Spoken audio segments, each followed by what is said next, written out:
Hi everyone, Tally and Farrell here from Bit, and today we're going to be reviewing Verdant, the latest game from publisher Flatout Games, which is also the third in their series of accessible yet crunchy puzzle-like games, with the other two being Cascadia and Calico.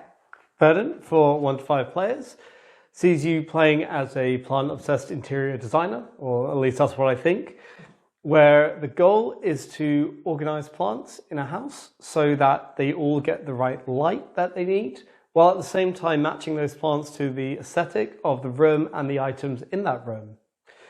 Like the previous games in this series, an average turn is going to see you drafting something from a shared marketplace in the middle of the table, and then trying to fit it in your display in the most optimal way.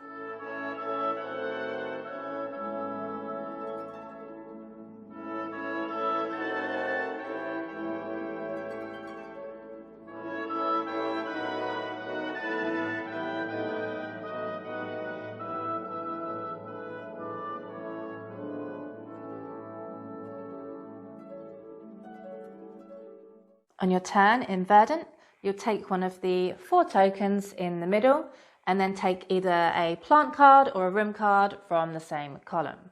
The one that you didn't take will get a green thumb. Then you'll place your plant or room card into your house.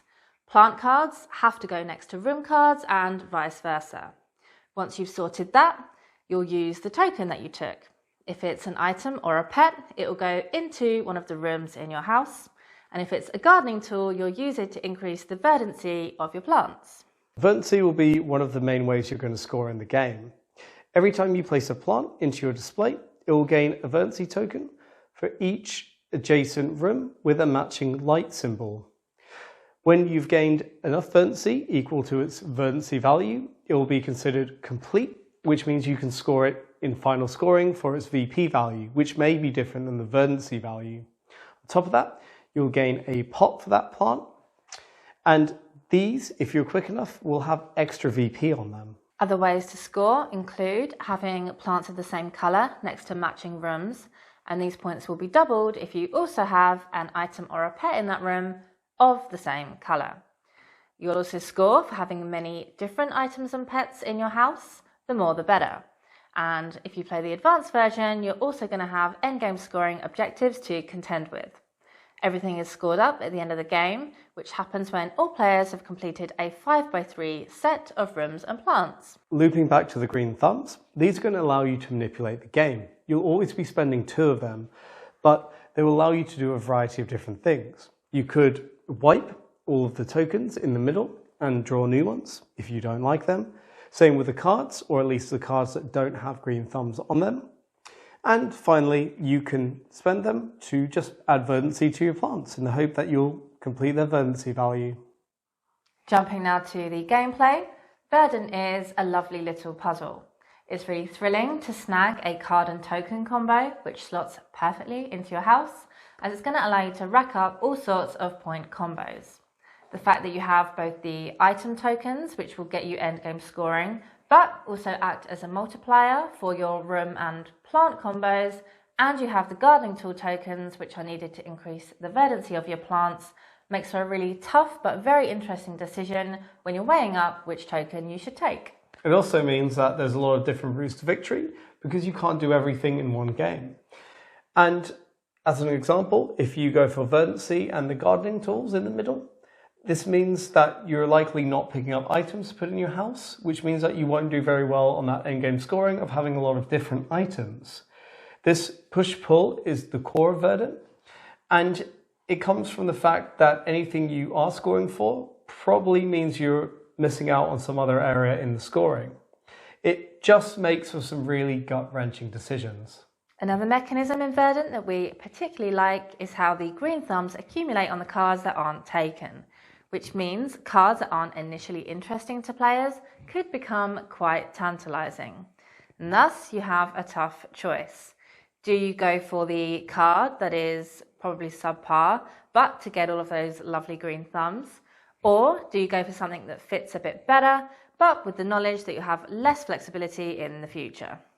One particularly fascinating element of Verdant is the fact that you are forced to create a 5x3 grid by the end of the game.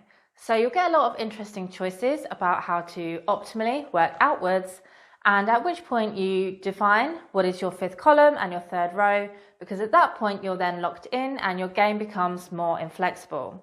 The fact that the plants and rooms also have to alternate adds to the intensity of the puzzle. Overall, this is just a nice, cozy game which can be played by a wide range of people due to the approachability of the actions and the allure of the theme. We have a real respect for Flatout for continuing to create these games which absolutely nail that midpoint between having such a simple rule set that anyone can play, but creating a really engrossing puzzle within that same rule set so that hardcore gamers like us remain utterly engaged. One thing we would note though, that this is a very standard solitaire multiplayer game where the only real player interaction is basically hate drafting, so be aware of that when you introduce it to others. Now we're going to shift tact and talk about Cascadia. And whilst it might seem a little bit unfair to compare Verdant with Cascadia, they are from the same publisher, occupy the same space, and almost wholesale have the same mechanisms. So why recommend this when there is a better option? And let's be clear, Cascadia is the better game out of the two for numerous reasons. Verdant's biggest problem is how it went whole hog with the scoring. You've got to consider room color, lighting condition, plant color, item color, type of item you have, how many of them you have, spatial positioning, and 3 separate endgame scoring cards. And all of this thrown at you means that it's much tougher to learn, or for new players to do well immediately, or non-gamers to do well, than it was in Cascadia. And the way that the plant to room scoring works, it's so fiddly and complex that if you have a non-gamer or a new player in that game, they will be asking you to do it. It's the kind of scoring that I can count it up, knowing how to do it 3 times, and I'll end up with 2 different values. This means that you feel bombarded with all different things to keep in your head, and you almost feel dragged along by having too many options. And this is in direct juxtaposition to Cascadia's elegant scoring and smooth gameplay. Weirdly, considering that theoretically you have more maneuverability in Verdant because the green thumbs allow you to get rid of or swap out the tokens and both sets of cards, you should have more chance to maneuver what you can get compared to Cascadia. But actually, I always felt more limited in Verdant, and I felt frustrated far more often than I did in Cascadia at what was available in front of me. And we think this is because the game has a negative arc. Because you're filling in a preset 5x3 grid, as the game goes on, your options become more and more limited, whereas in the early stages you can kind of maybe work around, do a different tact. In the late stages, you're looking for very specific things, and it becomes increasingly frustrating when they're not coming up because anything else just isn't really doing much at all for you. Last thing, Verdant is quite themeless despite the appearance. I mean, yes, the plant cards are extremely beautiful and well done, but the room cards are basically just blocks of colors, and the items are kind of bland and uninspiring. Plus, the connection of theme to gameplay isn't really there if you begin to think about it. I mean, why is it that once a plant reaches verdancy, they are potted and I guess they don't need water or resoiling anymore? When the plants are next to the rooms, are they in the rooms or are they in the middle of the rooms? And we could go on, but you get the idea. Final thoughts?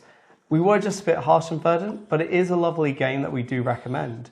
The issue we have is that it's arguably the worst game of the series that it's in, and they all occupy a very similar space with very similar mechanisms.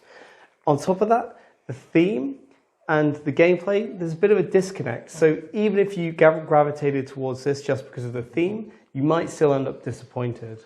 If you're interested in Cascadia, then check out our review. However, if Verdant still appeals to you, then you'll certainly enjoy it. We will be keeping our copy, and we do expect to be getting it out to play often. Yeah. It's a wonderfully cozy game, And yeah, we really enjoy playing it. No, it's really good fun. So if you enjoyed this video, we'd really appreciate it if you could give us a thumbs up.